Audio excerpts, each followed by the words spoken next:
Hello again, parents. This is a follow-up video to the first one. This is about what you would really want to have your child focus in on as far as the modules or apps to work in. But one great thing that's happened since the making of the first video this morning is that Moby has provided a great PDF that really tells all the same information that I covered in this morning's video, and as well as some general information for what I'm going to show you right now.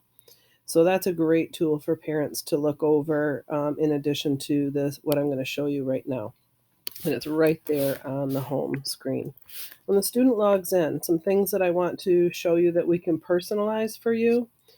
First would be these little black boxes with the minutes. If it would be helpful for parents, for your child to have that set just for him or her, that is easy to do, and you can just send me an email and I can set those time limits for your child.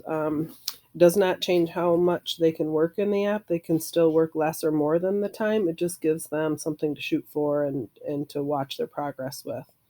Another thing that can be personalized is what the children actually see on the screen.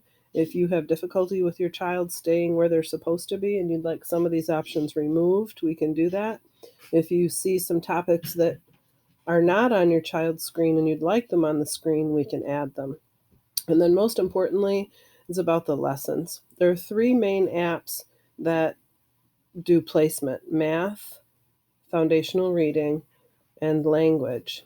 Sometimes when kids do that placement for the first time, it is so unfamiliar that they score much lower than they really have skill for. What we do in that case is let them work through a few of those lessons and explain how that placement works, and then we can do a new called a quick placement that just kind of fills in the holes.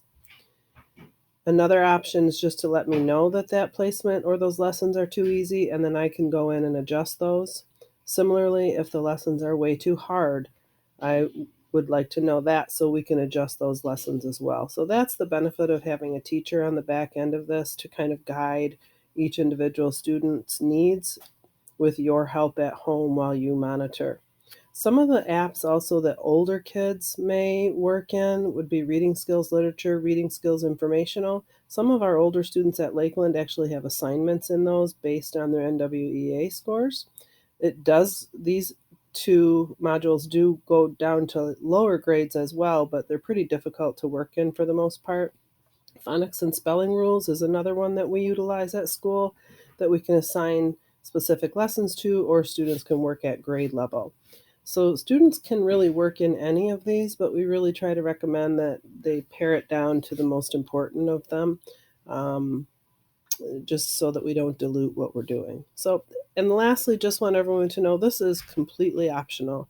The teachers and students are volunteering to work on it, and this is sort of new territory for us to manage this many students at once, especially not having it completely set up before we left school. So thanks for everybody's patience and your emails with me, and I think it's going to be a great tool for us going forward, and I look forward to seeing the efforts of your kids, and I'll talk with you soon.